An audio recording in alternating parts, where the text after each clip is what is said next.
so excited about this particular part because there's something about motherboards. Squishy in our chat room says, I love the motherboard. Ryan Shrout is here. He is our guide as we build the ultimate VR gaming machine from PC perspective, PCPer.com, and This Week in Computer Hardware. Hello, Ryan. How are you doing?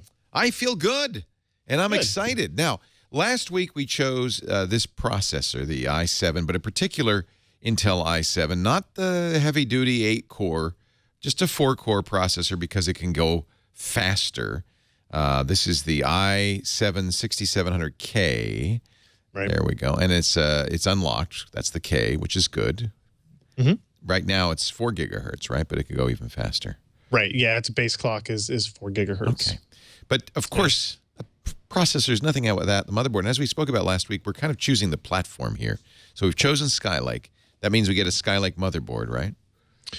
Correct. Right. So the chipset that goes along with this is the Z170 chipset. You know, Intel always releases, or usually releases, rather, I should say, a new chipset with a new processor. There are a couple of exceptions. Will they'll update a new processor without necessarily needing a new chipset.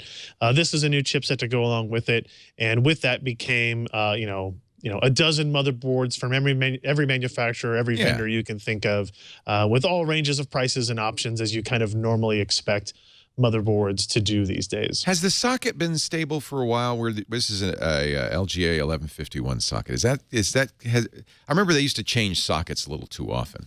So they still change sockets. And this is a unique one. But the actually, I think, more problematic now is that they're very close in proximity. You've had LGA 1156, 1155, 1150, and now 1151. Okay. Thanks, so Intel. they're all the same shape and same size. The keys are a little bit offset on either side of the CPU. So you do have to make sure you get the right socketed motherboard. Yes. As well as the right chipset on there. It's still a concern. Yeah. You know, in this case, this says it on the box. It says requires an LGA 1151 socket. Right. So and then with this platform, they moved to GDDR or DDR4 memory, right? So that's kind of a requirement of a new socket, different lane configurations, different power configurations along the way too. So in this sense, they're a little bit more justified. In other cases, you know, it's hit or miss. Right. Now, as you mentioned, there are lots of motherboard manufacturers, and Intel, of course, makes its own motherboards. But actually, they stopped that. Did they? They don't make motherboards anymore? For consumers, they closed make down them for Dell. Like Dell will use an Intel motherboard, but you can't especially buy like in server platforms and enterprise platforms. They'll do that, but they kind of gave up on the consumer side, and rightly so, because anybody who's building their own computer is going to want all the features of the third-party motherboards, and there's a lot of competition to put new features. And Intel's never going to do that because they don't want to vote for one feature over another. So right. Gigabyte, good. I've always bought Asus motherboards. This actually takes me back. My Asus motherboard back to the Celeron days when we bought Asus to overclock our Celeron. So they still make good motherboards. They still make excellent motherboards, and having a very good relationship with all of these companies out there. One of the things that Asus does that I really appreciate is they spend a lot of time on the software side as well as the hardware side. So both in the BIOS or UEFI, as it's called now, as well as like the Windows side software, they do a good job of trying to make things. You know, it used to be when you would go into the BIOS, there was poorly translated, you know, from Chinese into English. There were no descriptions. There's no information about what you were actually changing or setting. And Asus kind of led the way in that, in terms of getting it back to something that people in the English-speaking world had by default, and you understood all the things that you were doing, which is a plus. The BIOS is made by whom?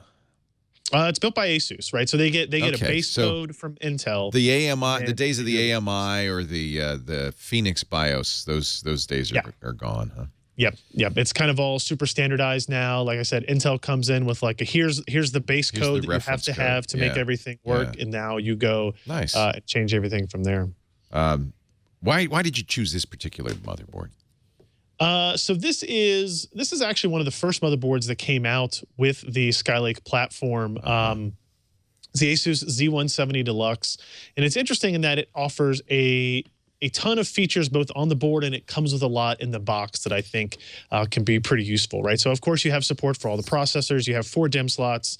They support up to DDR4 3.7 gigahertz memory, which is really rare and really expensive if you were to actually buy stuff that could go that fast, but it's nice to have that flexibility. Look at all this stuff in here. What is all this stuff? Yeah, there's a lot of stuff in there. Like you have, they give you a couple of accessories. The back plane for your case, if your case doesn't have one. The case is typically. Well, you have to. I guess you have to use because this is the layout of the motherboard, right? Right.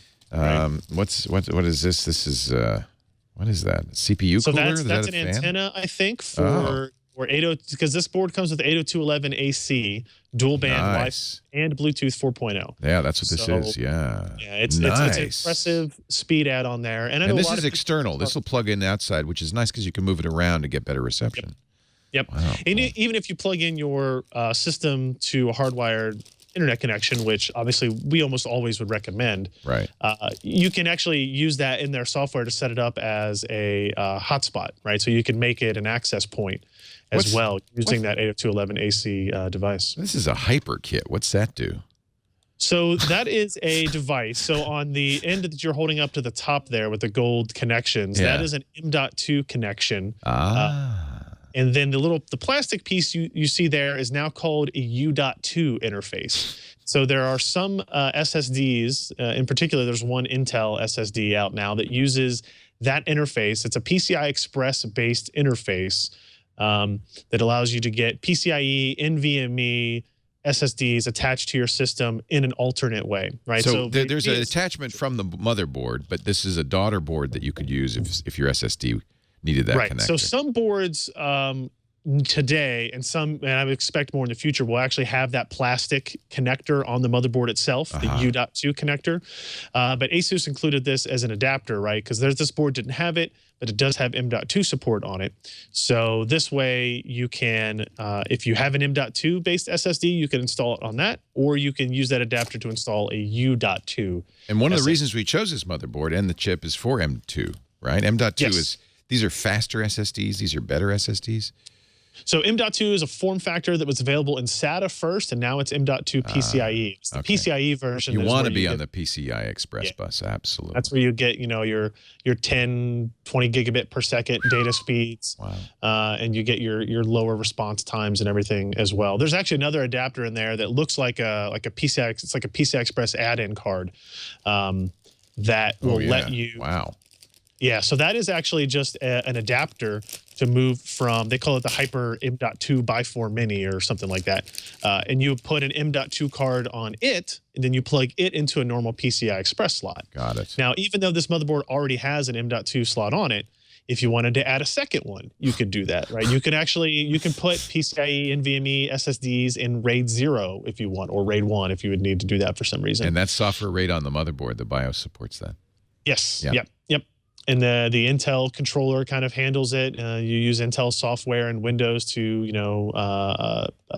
set up settings and adjust it and everything like that. So they give you a lot of options in this board in terms of, hey, look, if you've got different storage configurations, they're going to make sure that they have the capability for that on the board. And it's an expensive motherboard. It's a fairly high price board. How much? $299. Okay. Yeah, this would be the luxury motherboard.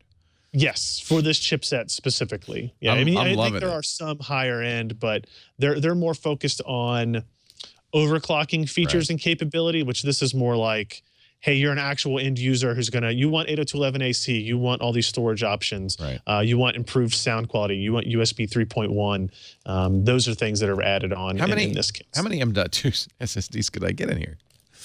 Well, technically, they're small, right? They're not as big as hard drives. They're just little chip daughter boards, right? Yeah. Right. So you're limited by the PCI Express bandwidth and lanes that you have on the board. So you could hook one up to the M.2 slot on the motherboard itself, and then you could hook one up to that daughter card, or the adapter card, rather. But you want to be careful about lanes because you have a limited number, and your GPU wants a lane, too, on the PCI Express. GPU is going to use a significant portion of it, and then you're going to use bandwidth from the chipset itself, basically for storage. Okay. But there's enough bandwidth there, I think, for essentially any user in terms of storage compatibility or storage performance that you'll be interested in. And these are big drives now. I mean, that's one of the great things about SSDs. The cost per gigabyte's gone down. They're not still as low as spinning drives, of course, but they're affordable, and so you can get a few terabytes in here. Yeah, you can. You can. Why not? You can get that. I think you can get the Samsung 950 Pro. I think it goes up to 512 gigs now, and they're coming out with a 1 terabyte version, supposedly this quarter. Yeah. They're limited by physical size, right? So the M.2 card it's like like a sizable stick of gum, right? So they're limited by how many dies they can actually put on that. So they're waiting for the next step of vertical NAND to kind of get that capacity down. They're stacking the NAND.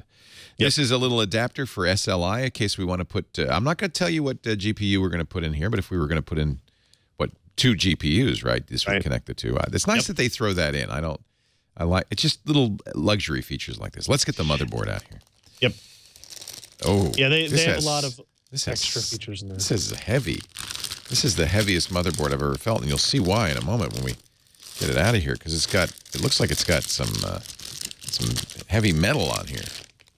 It does. They do a good job with keeping everything cool. You'll notice there are no active fans on it, though. It's all passively cooled. Interesting. Which will help keep noise down in the system. The chipset is low power enough that it can withstand without using. As long as you have a big enough heatsink, then you don't need it. Yeah, that's what the weight is these heatsinks. Now, people, I'm surprised you didn't yell at me because I'm not grounded. But we are in a fairly humid environment. It's rainy outside, and I have not ever had a problem with static here. I will agree. I've never had that issue. Knock on wood. If you're in a dry area, you should get a grounding strap, and don't ground it to the electrical socket. Put it on a cold water pipe. Don't do that. Don't do that. Yeah, but I've never had a problem, and I think also electronics are a little bit more stable than they used to be, a little less sensitive. So. Correct. I am being bad right now. I'm not doing this right. So, give us a processor socket. Yep. That you're looking at there. Yep. That's where the Skylake Core i7 6700K will go. A lot of power regulation hardware around the sides surrounding that. Also, we have they've 4 separated PCI slots, or these RAM slots. These are the 4 slots. So there's 4 of those. Yep. 4 of those. Here's the PCI. Yep. You've got your PCI Express slots there. The first 2 long ones are for GPUs, 1 or 2 if you want to go that way. The bottom one will support 3-way Crossfire, but not 3-way SLI currently. Say bottom, so I'm going to turn it around. You mean these little ones? No, I mean the longer one on the bottom. Bottom there. Yeah, I don't even know where the bottom is, but okay. I'll accept your definition of bottom.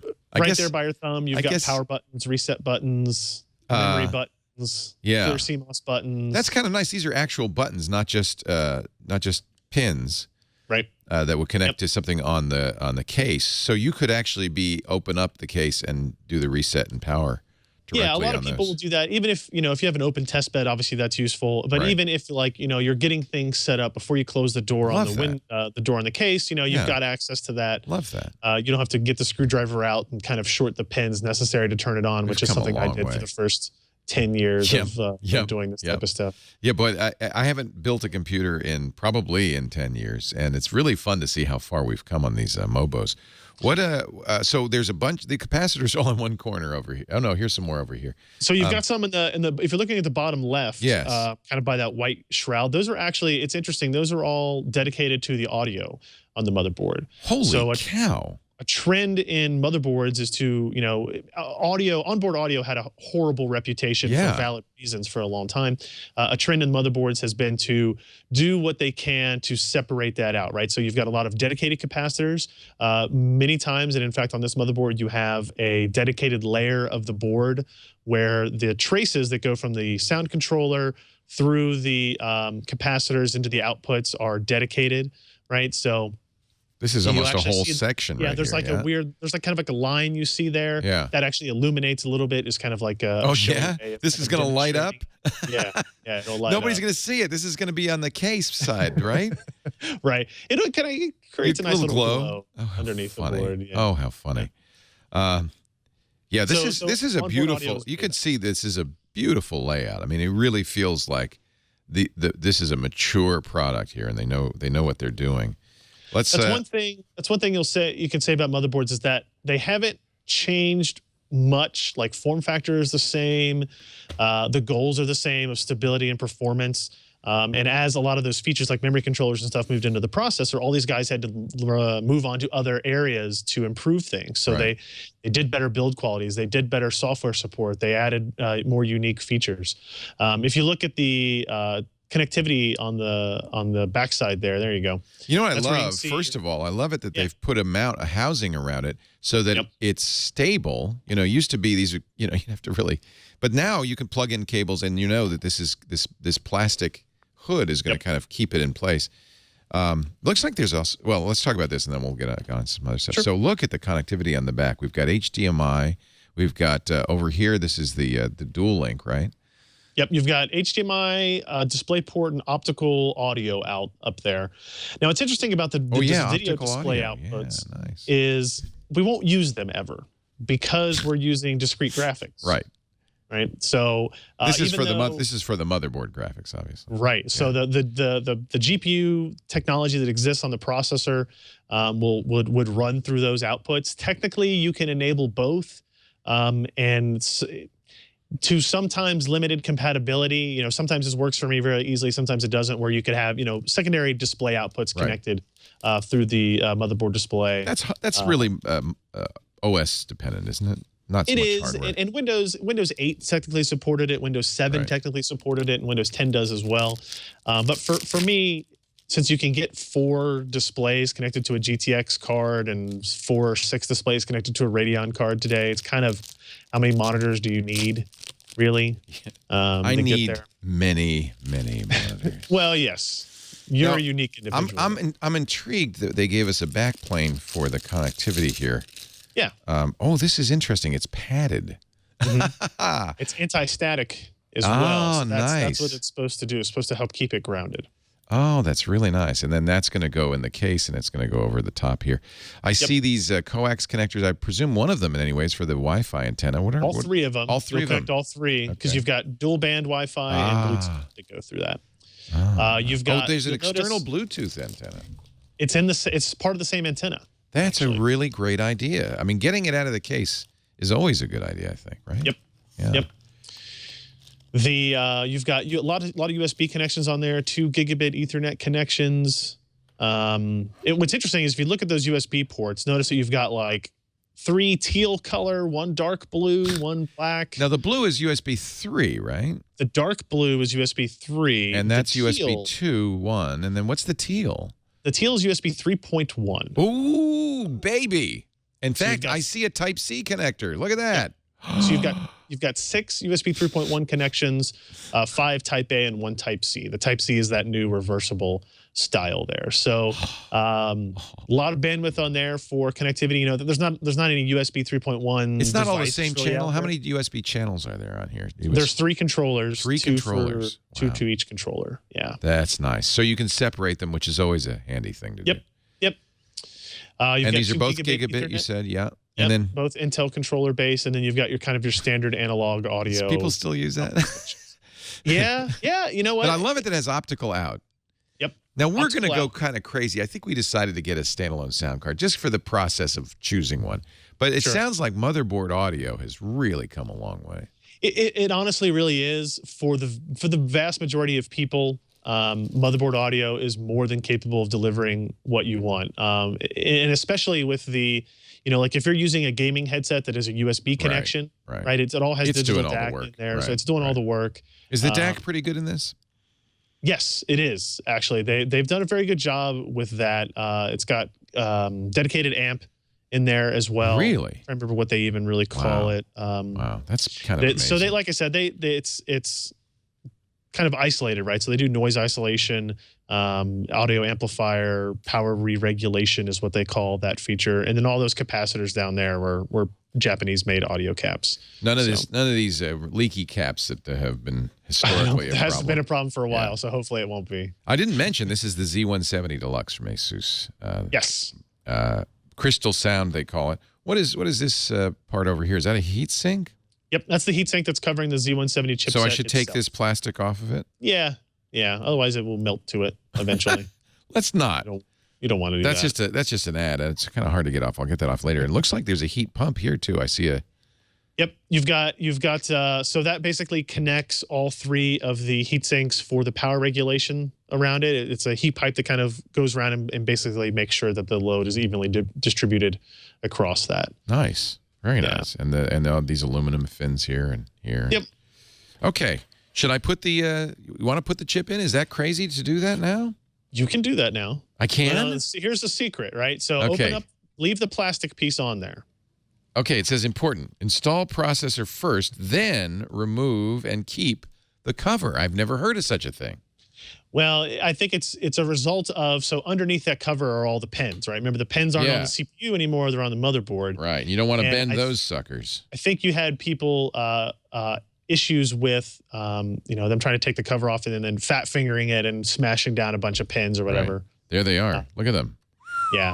A lot of pins. And we do that here. Like, it's happened to us at the office many times.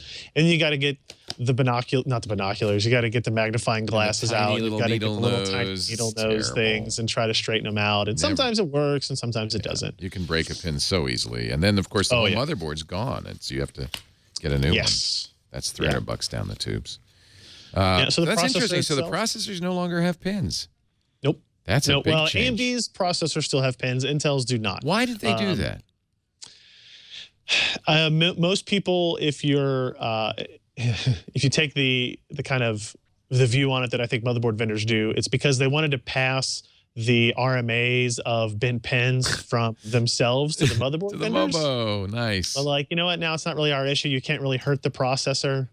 Look at that. So these are, but it feels like you got to aim really carefully to get it right on the right connector. How many connectors are there on here? You know? Pins? Yeah. I mean, there's 1,151. That's what the LGA socket kind of indicates. What the what? Yeah. There's a lot. Holy camole. So how is it keyed? I don't know. Let's see. So if you look, actually just like that, like you had it, actually.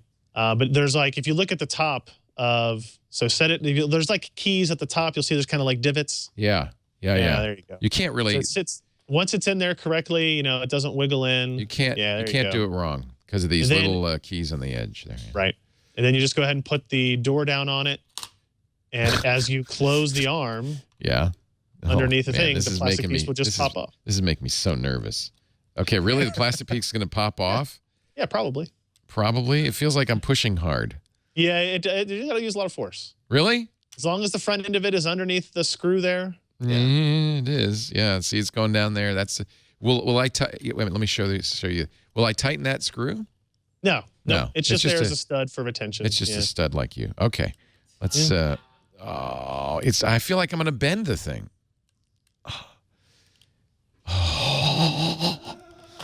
Can I just pry it off? You can take the black plastic piece off if you want. Yeah. I feel like something's gonna. Oh yeah, it did. It did it. It popped right off. Yeah. Okay, it feels like you're gonna break it. It does. I mean, so that's a good experience right there. It felt like I was gonna break it, but I didn't. There it is. And we'll save this. They say save it in case you ever want to take the chip out. Yeah, if you take the chip out, you want to save the motherboard. You put that black plastic piece on, so you can make sure the pins. I'll put that in the very important filing cabinet I have for loose pieces I will never use. Right. Yeah. I was just helping my nephew build a computer this weekend, and we basically the rule of thumb is any piece you want to keep, put back in the motherboard box. That's the one box you keep. That's kind of the motherboard box. That's it right there. Yeah. So now put all of your manuals and stuff in there. Eventually, we're going to put thermal paste on. You're going to help me do that. We won't do that today, but we'll put thermal paste on there. And do we still do that and put a cooling fan or something on there? I'm trying to remember. I think the cooler we used might have pre-applied. I think we have okay, but we have an active. Well, we'll find out. Yeah. I think the one we have has a pre-applied thermal interface. I don't have to go out and buy my Arctic Silver. A lot of people Silver. still remove them and put on their own, but I don't think it's really necessary. Well, there if you go. If you're buying a high-performance cooler, they're going to use high-performance thermal interface. And CR2032 dime battery for the BIOS backup. Still use those. I have a bunch of them in my drawer. Yep. But I presume this is going to be fine. I don't have to move a piece of paper behind it or anything like that, do I? Nope. And in reality, I think one of those buttons down at the bottom, there's the red one that says clear CMOS. Oh, you don't have to jumper that anymore? You just press a button? Yep. Oh, man. Times have changed, Leo. And times have changed. And then this one, this is the BIOS fullback. What is that? Flashback is what that stands for. What is that? So it's actually a really cool feature. If you corrupt the BIOS in some way, you plug in a USB drive with a new BIOS file on it, and you push that button, and even without a processor installed or whatever, it will update the BIOS accordingly. It's actually really useful. Probably not for this particular motherboard, but if motherboards existed, and a new processor came out that it didn't have support for yet, but you bought that processor, the idea you used to have to you'd have to buy or borrow a processor from somebody in order to just update the BIOS in order to support your processor. Now you don't have to use a CPU, you don't have to have a CPU or memory installed or anything. You just have to have power attached to the board, and it will update the BIOS that way. It's pretty neat. Where's the turbo button? The turbo button is in software. Just kidding. Just kidding. It exists. It exists. And I noticed this is actually a nice touch, too. Here's a bunch of SATA connectors, and there's one that says OS drive. There's a little label that says OS drive, so you know that that's the first SATA connector. You don't have to try to read the little plastic printing on that. Real nice, actually. That is nice. And what are these connectors for? So that's a SATA Express port. Notice that it is actually external. It's two SATA ports and another connection next to it. Yeah. Right. And so SATA Express is kind of I'll call it a defunct standard for storage that was supposed to be really neat because it was 10 gigabits per second up to, 500 and something megabytes per second. But nobody ever really utilized it. But those two SATA ports that are on there, you can still use as normal SATA ports. So we actually have 6 SATA ports on here. That's nice. Yep. When we won't be using them. Okay, thank you.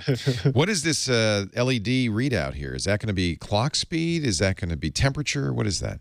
It's basically just a debug LED, right? Oh, okay. So instead of postcodes, I can actually see a number on there. Yep.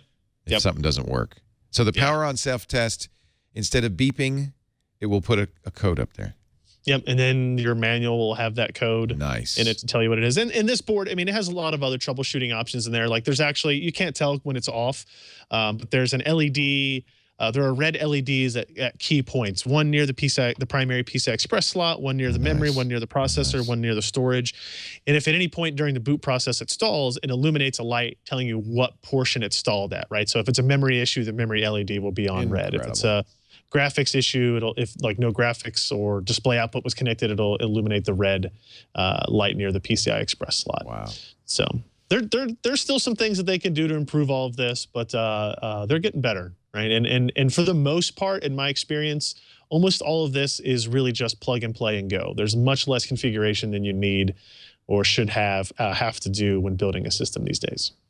I am loving this motherboard, but that always is my favorite part of a new computer build. This is it's got the most gadgets and gizmos on it for sure. Sure does.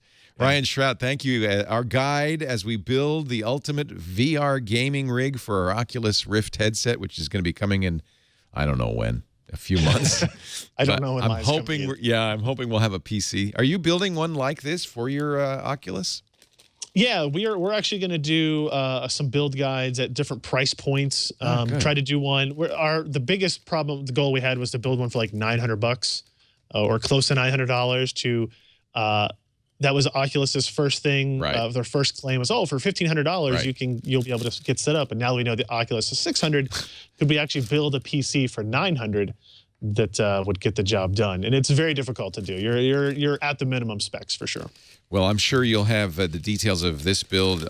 Your hardware leaderboard is always awesome. That's where I got the inspiration for this. If you go to PCPer.com, the hardware leaderboard has a dream machine, but it also has a base model that's affordable and everything in between. It's really a useful tool for finding out what the latest stuff is.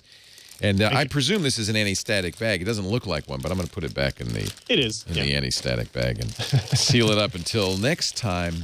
Ryan Shrout, as we continue. Next week, we're going to do the case. I think we're doing case and maybe the heatsink as well. Oh, good. Yeah. That'll be fun as we build the ultimate VR gaming rig. Hey, thank you so much, Ryan Shrout, PC Perspective. And don't forget, this week in computer hardware, Ryan and Patrick Norton. What day of the week is it now? Thursday? Thursdays. Yeah. About 5, 6 p.m.? 6 p.m. your time. 6 p.m. Wait, 6 p. No, wait, I take 5 that back. p.m. 2 p.m. earlier. It's like 3:30 my time. I'm going to go with. So 12:30 your time. 12:30 our time. 12:30 Pacific, 3:30 Eastern. There you and go. 2230 UTC. No, that's not right, but I'm sure you can figure out with the math. It's 2130 UTC, I think. Hey, thank you so much. Really a pleasure, and can't wait till next week. Bye, Ryan.